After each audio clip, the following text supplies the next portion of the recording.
Alright guys, isang mapagpalang araw sa inyong lahat. Meron tayong reaction muli dito kay Rob Drip at ito sa PRO 11, Director General Torre.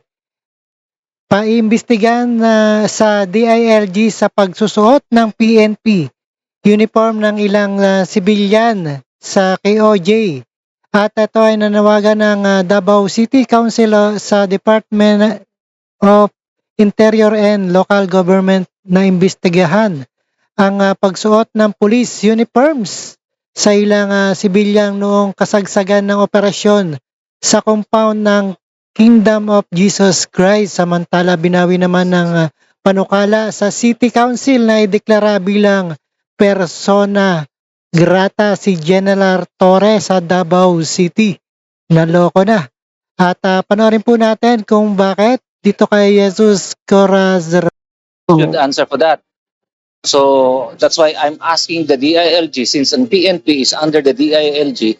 So I'm asking the DILG, we are asking the DILG to investigate this matter and to take action if necessary.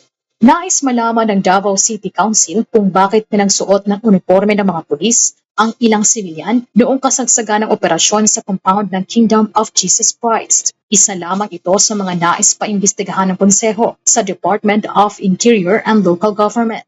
Ayon kay Councilor Jesus Susubrando, malinaw na paglabag sa batas ang ginawang ito ni Brigadier General Nicolas Torre III na siyang nanguna sa isinagawang paghahanap kay Apollo Kibuloy. Una nang inamin ni General Torre sa Senate hearing noong September 6 na pinayagan niya ang pagsusuot ng PNP uniform ng ilang sibilyan na tumutulong umano para matagpuan ang nagtatagong KOJC leader.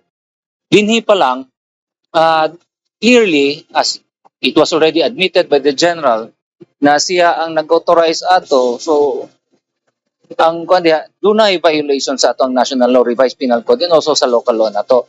So, just because he is a general, does it exempt him from following that law? Binigyang diin din ni Councilor Susubrado na hindi basta ginagamit ang uniforme ng PNP dahil simbolo ito ng otoridad, disiplina at tiwala ng publiko. Samantala, hindi na rin kailangang ideklara na persona non grata si General Torre sa Davao dahil tapos na ang operasyon.